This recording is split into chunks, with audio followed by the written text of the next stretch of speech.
Imagine que tu entres dans une maison pleine de trésors, mais que toutes les portes sont verrouillées. Les clés sont entre tes mains, mais tu continues à tourner en rond. La vérité, c'est que la prospérité, sous forme d'argent, de relations solides, de santé et de paix intérieure, existe déjà pour toi. Mais si tu ne t'attaques pas à certains blocages intérieurs, tu resteras à l'extérieur, frustré. Aujourd'hui, je vais te révéler 6 comportements invisibles qui sabotent tes chances de réussir. Et surtout, comment les remplacer par des habitudes qui ouvrent la porte à l'abondance. Tu sais, la procrastination, ce n'est pas seulement remettre quelque chose à plus tard. C'est une véritable illusion qui s'installe doucement dans l'esprit, comme une fumée invisible qui endort ta volonté. Tu te dis que tu as le temps, que demain sera plus propice, que tu auras plus d'énergie ou plus de clarté plus tard. Mais demain n'existe pas. Il se transforme en semaines, puis en mois, puis en années. C'était comme posséder une terre riche, arrosée, prête à produire des fruits, et garder les graines dans ta poche en attendant la pluie idéale. Pendant ce temps, ceux qui plantent, même maladroitement, récoltent. La procrastination est subtile parce qu'elle se déguise. Elle ressemble parfois à de la prudence. Je dois réfléchir encore. Je dois attendre d'être prêt. Mais en réalité, derrière ce masque se cache la peur. Peur de l'échec, peur du jugement, peur de ne pas être à la hauteur. Et cette peur te convainc que tu fais bien de patienter. Mais chaque jour perdu est une saison de récolte qui ne reviendra jamais. Imagine un musicien qui attend la parfaite inspiration pour écrire. Des années passent, ses partitions restent blanches, alors qu'un autre, imparfait mais discipliné, remplit déjà des salles de concert. Le plus dangereux dans la procrastination, ce n'est pas seulement le temps gaspillé. C'est ce qu'elle fait à ton identité. Chaque fois que tu repousses une action, tu envoies un message à ton cerveau. Je ne suis pas quelqu'un qui agit. Peu à peu, ton esprit s'habitue à remettre, ton corps perd l'élan et ton identité se dégrade. La confiance en toi s'érode. Et quand une grande opportunité se présente, tu n'as plus l'énergie de la saisir. Mais voici le secret. L'action ne dépend pas de l'inspiration. Elle dépend du mouvement, même minuscule. Lis une page, écris une phrase, décroche un appel. Ce sont des gestes tellement simples que ton cerveau n'a pas le temps de s'y opposer. Chaque petit pas devient une graine qui change ton identité. Tu passes de « je reporte » à « je construis ». C'est la règle des 5 secondes. Quand tu sens la tentation d'attendre, compte à rebours dans ta tête. 5, 4, 3, 2, 1, et bouge. Ce simple réflexe brise l'inertie, car ton corps agit avant que ton esprit invente des excuses. J'ai un ami qui rêvait d'écrire un livre. 5 ans de sa vie, il répétait « Je vais commencer bientôt ». Ses idées restaient enfermées dans ses carnets. Puis un jour, il a décidé de changer d'approche. Pas besoin d'écrire 100 pages d'un coup, juste une phrase par jour. Une phrase. Après quelques semaines, les pages s'accumulaient. Après quelques mois, le livre prenait forme. Et 1 an plus tard, son rêve était devenu réalité. Ce n'était pas la perfection qui avait fait la différence, mais la régularité. Une petite graine plantée chaque jour a fini par remplir une bibliothèque. La vérité, c'est que personne n'est fier de ce qu'il a remis à plus tard. On est fier de ce qu'on accomplit, même imparfaitement. La procrastination promet le confort, mais elle livre le regret. Il y a en chacun de nous une énergie brute, une force créatrice capable de bâtir des empires, d'inventer des solutions, de donner naissance à des projets qui peuvent te changer une vie ou même l'histoire. Mais souvent, cette énergie est gaspillée dans des plaisirs rapides qui ne laissent rien derrière eux yeux. Comme de l'eau versée dans le sable brûlant d'un désert, Elle disparaît sans nourrir aucune graine. Regarde autour de toi. Combien passent des heures à scroller sans but, à s'anesthésier dans des images, des vidéos ou des distractions qui ne construisent en rien? Combien se perdent dans des relations superficielles, dans des envies passagères, dans des habitudes qui donnent un frisson de plaisir, mais laissent derrière elles un vide encore plus grand? Le piège est sournois. Tu crois que tu te détends, que tu te fais du bien, mais en réalité, tu consommes ton énergie vitale. Et ce que tu perds n'est pas seulement du temps, c'est ta capacité à créer, à avancer, à bâtir. Le problème, ce n'est pas le désir en lui-même. Le désir est une force magnifique, presque sacrée. C'est lui qui pousse l'artiste à peindre, l'entrepreneur à innover, le parent à se sacrifier pour ses enfants. Le vrai problème, c'est quand ce désir est mal orienté, quand il est déversé dans des illusions au lieu d'être canalisé dans des projets concrets. Pense à une rivière puissante. Si elle coule librement dans une direction fertile, elle irrigue des champs entiers, elle nourrit des villages, elle fait pousser des arbres. Mais si cette même rivière est laissée sans contrôle, elle devient une inondation, elle détruit au lieu de construire. Nos désirs fonctionnent de la même manière. Quand tu les laisses s'éparpiller dans des plaisirs vides, tu perds ton héritage. Quand tu les orientes vers une vision, un but, ils deviennent une énergie créatrice inarrêtable. C'est ce qu'avait compris Thomas Edison. On raconte qu'il dormait très peu, non pas parce qu'il voulait s'épuiser, mais parce qu'il refusait de gaspiller son énergie dans la complaisance. Chaque once de sa vitalité était investie dans ses expériences, ses recherches, ses inventions. Là où d'autres cherchaient des distractions, lui canalisait son désir dans une mission, et c'est ainsi qu'il a donné naissance à plus d'1 millier d'inventions, dont certaines ont façonné le monde moderne. Edison n'avait pas plus d'heures dans une journée que toi, mais il avait compris une chose essentielle. Ton énergie est une monnaie rare. Si tu la dépenses dans le vide, tu n'auras rien en retour. Si tu l'investis dans un but, elle multipliera ses fruits. Alors, que faire quand l'envie surgit? Quand ton esprit cherche le soulagement immédiat, la gratification facile? C'est le moment décisif. Tu peux céder et disperser ton énergie, ou tu peux la transmuter. Écris une idée, bouge ton corps. Travaille sur ce projet qui attend depuis trop longtemps. Tu seras surpris de voir à quel point une pulsion, redirigée avec intention, devient un carburant pour la création. Les désirs vides ne disparaissent pas tout seuls. Ils se transforment. La question est, vas-tu les laisser s'évaporer dans le désert ou vas-tu les canaliser pour irriguer le champ de ta destinée? La peur a un talent particulier. Elle sait se déguiser. Rarement, elle se présente frontalement en disant « je te paralyse ». Non, elle préfère revêtir des habits beaucoup plus respectables. Elle s'appelle alors prudence, sagesse, réflexion. Elle te murmure à l'oreille « ce n'est pas encore le bon moment. Attends d'être prêt. Analyse encore un peu. » Tu crois écouter la voix de la raison, alors que tu es prisonnier d'une illusion. Pendant que tu pèses et repèses chaque détail, la vie avance, et les opportunités, elles, ne reviennent pas en arrière pour te récupérer. La vérité, c'est que la peur n'est pas ton ennemi. Mal orientée, elle t'enferme dans l'inaction. Mais comprise, elle devient une boussole. Elle indique exactement là où se trouve ta croissance. Demande-toi, pourquoi ce projet me fait-il trembler? Pourquoi cette décision me semble-t-elle risquée?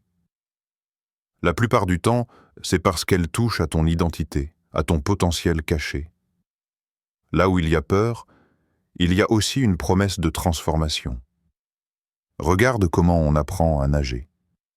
L'enfant au bord de la piscine hésite, il tremble, son cœur bat fort. Tout en lui dit « c'est dangereux, tu vas couler ». Pourtant, c'est précisément en sautant qu'il découvre une nouvelle liberté. La peur marque le passage entre ce que tu connais et ce que tu dois découvrir. Souvent, ce qui te retient n'est pas la réalité, mais l'ombre que tu en as créée dans ton esprit. Écrit noir sur blanc. Quel est le pire scénario réaliste? Tu verras qu'il est rarement aussi dramatique que tu l'imaginais. La peur aime exagérer. Elle multiplie les risques, elle amplifie les conséquences, elle te convainc que tu vas tout perdre. Mais la vérité, c'est que la plupart du temps, même si tu échoues, tu auras appris, grandi, gagné une expérience qui te prépare pour la prochaine étape. Et si tu réussis, tu changes ta vie. Steve Jobs en est l'exemple parfait. Quand il a quitté ses études, quand il a osé lancer Apple avec presque rien, la peur aurait pu l'arrêter. Elle lui chuchotait sûrement. « Tu es trop jeune. Ce n'est pas raisonnable. Reste dans le cadre. » Mais il a compris une chose. La prudence excessive est parfois le masque de la lâcheté. Il a sauté et son saut a changé non seulement sa vie, mais le monde entier. Ce que la peur cache, c'est que le véritable danger, ce n'est pas d'agir. Le véritable danger, c'est de rester figé. C'est de voir les saisons défiler sans rien planter. De laisser les talents s'enterrer dans le silence. La peur, si tu l'écoutes sans la défier, vole non seulement tes opportunités, mais ton identité. Alors, au lieu de la fuir, utilise-la.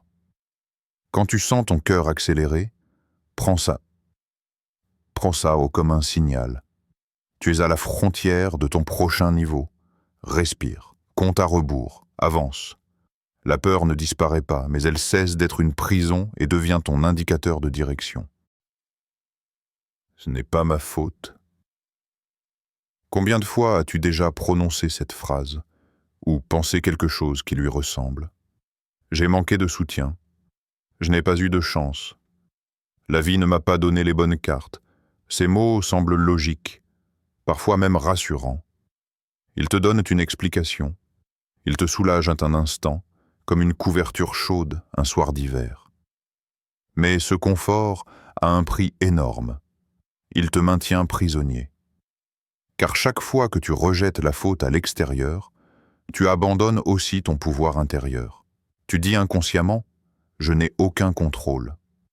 Et ton cerveau enregistre ce message comme une vérité. Alors, tu attends qu'un sauveur vienne te libérer, qu'une main extérieure change ton destin. Mais cette main ne vient jamais. Pendant que tu attends, les saisons passent, tes talents s'érodent, tes opportunités s'éloignent. Le victimisme est dangereux parce qu'il est séduisant. Les autres compatissent, ils disent « oui, tu as raison », ce n'est pas juste. Et plus tu racontes ton histoire de victime, plus tu renforces les barreaux de ta propre prison.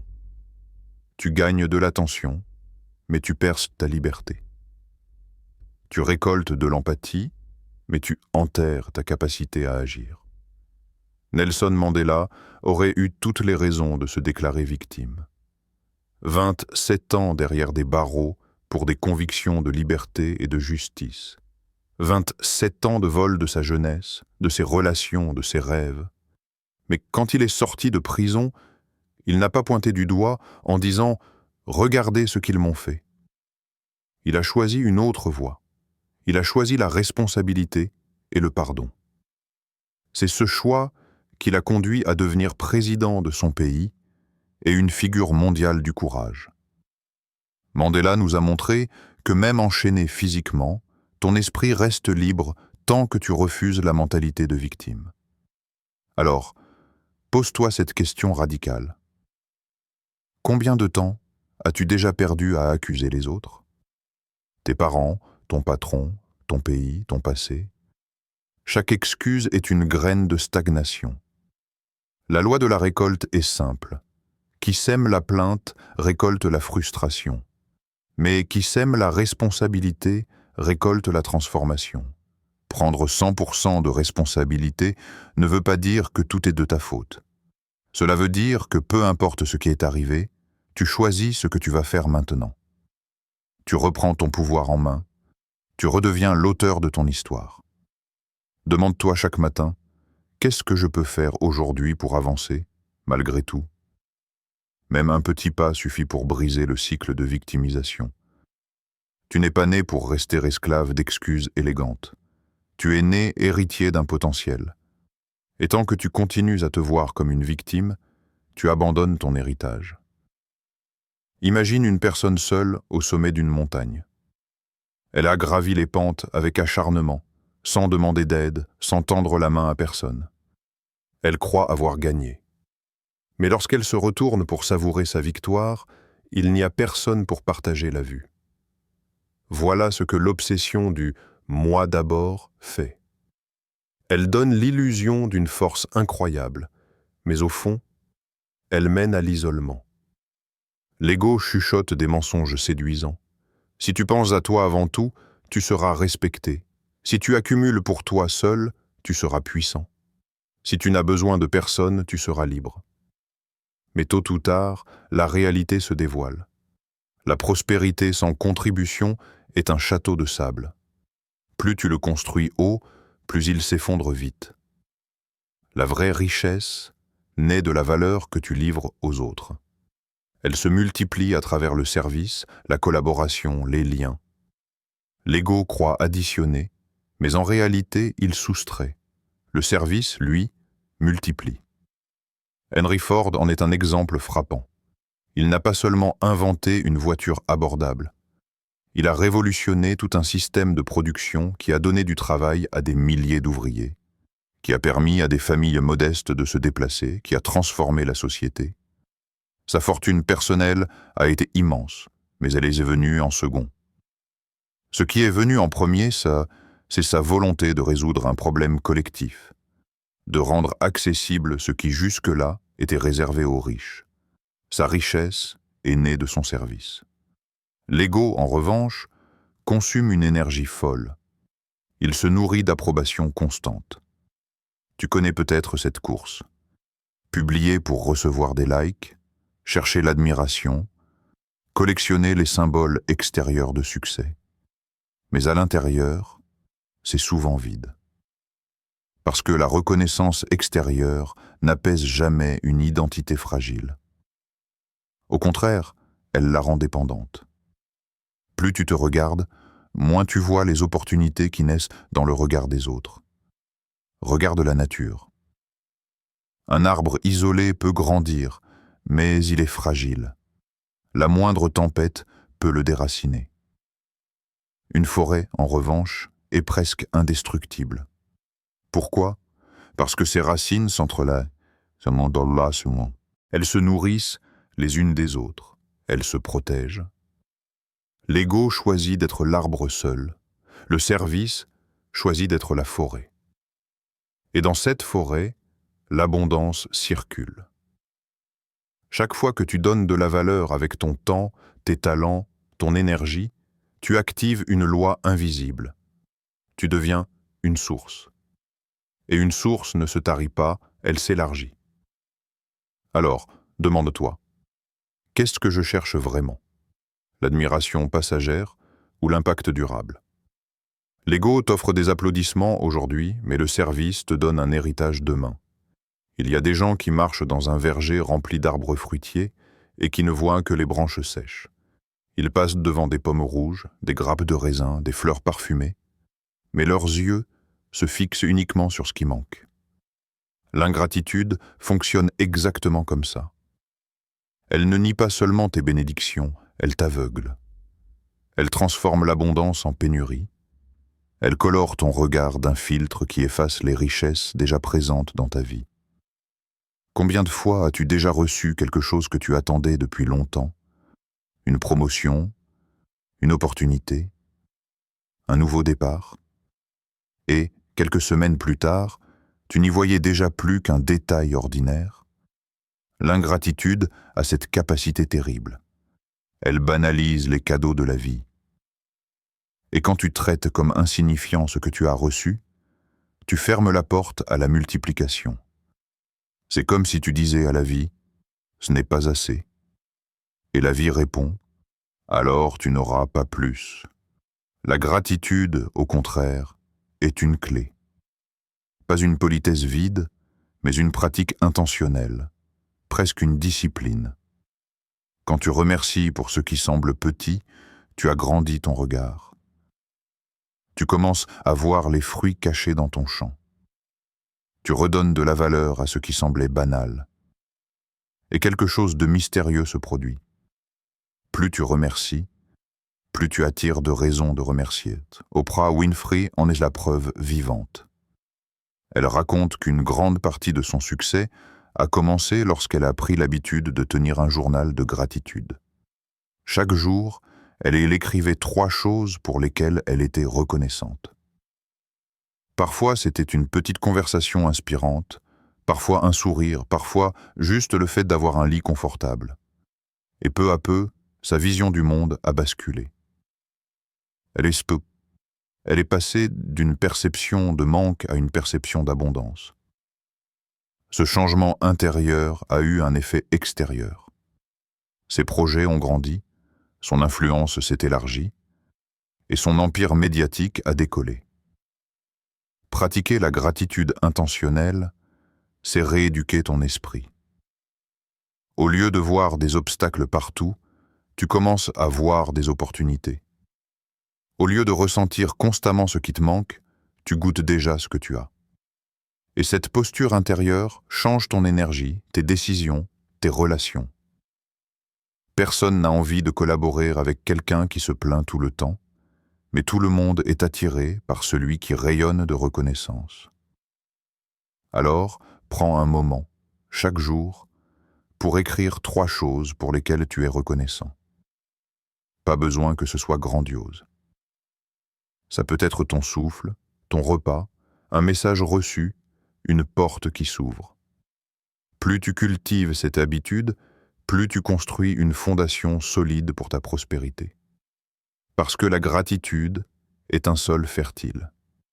Elle transforme chaque petite graine en récolte abondante. La vie n'est pas un hasard. Elle est une terre. Et comme toute terre, elle répond aux semences que tu y déposes. Chaque choix que tu fais, chaque parole que tu prononces, chaque action ou inaction, c'est une graine. Une graine qui, tôt ou tard, portera du fruit. Si tu sèmes la peur, n'attends pas le courage comme récolte. Si tu sèmes l'excuse, ne sois pas surpris de récolter la frustration. Si tu sèmes le victimisme, ne t'étonne pas de récolter la stagnation. Le champ est juste, il ne ment pas. Il ne donne pas des pommes quand tu as planté des ronces, il donne toujours exactement ce que tu as semé. Mais voici la bonne nouvelle. Tu peux changer ta récolte dès maintenant. Si tu décides de semer la discipline, tu récolteras la maîtrise. Si tu sèmes la gratitude, tu récolteras la paix. Si tu sèmes le service, tu récolteras des opportunités. Et si tu sèmes le courage, même tremblant, tu récolteras la liberté. Ne cherche pas des conditions parfaites. Elles n'existent pas. Attendre que tout soit aligné avant d'agir, c'est comme attendre que le vent se taise pour naviguer. Le marin ne contrôle pas la tempête, mais il hisse sa voile quand même. Et c'est précisément ce mouvement qui l'emmène vers l'horizon. La vie récompense ceux qui plantent aujourd'hui, pas ceux qui parlent de planter demain. Alors arrête de dire « bientôt »,« plus tard »,« quand j'aurai ceci ou cela ». Prends la graine que tu as, même petite, et mets-la en terre. Parce que la loi est infaillible. Ce que tu sèmes finit toujours par revenir. Rappelle-toi, personne n'est fier de ce qu'il a remis à demain. On est fier de ce qu'on a osé faire, même imparfaitement. L'histoire n'applaudit pas ceux qui ont attendu, mais ceux qui ont agi. Et toi, tu as devant toi le même choix. Soit tu restes prisonnier de la procrastination, des désirs vides, de la peur, du victimisme, de l'ego et de l'ingratitude. Soit tu choisis de briser les chaînes, de planter de nouvelles graines et de voir pousser une récolte différente. Alors pose-toi cette question simple mais radicale. Qu'est-ce que je vais semer aujourd'hui? Parce que chaque geste, chaque décision, chaque pensée compte. C'est une graine. Et demain, tu vivras dans le champ que tu es en train de planter maintenant. Ne laisse pas ton héritage spirituel en friche. Ne laisse pas ton champ devenir stérile par négligence. Mets-toi en mouvement, prends ta pelle, plante ton intention et regarde la vie répondre. Car elle répond toujours. La vraie question est devant toi. Vas-tu rester prisonnier de ces blocages ou vas-tu planter dès aujourd'hui les graines de ta prospérité ?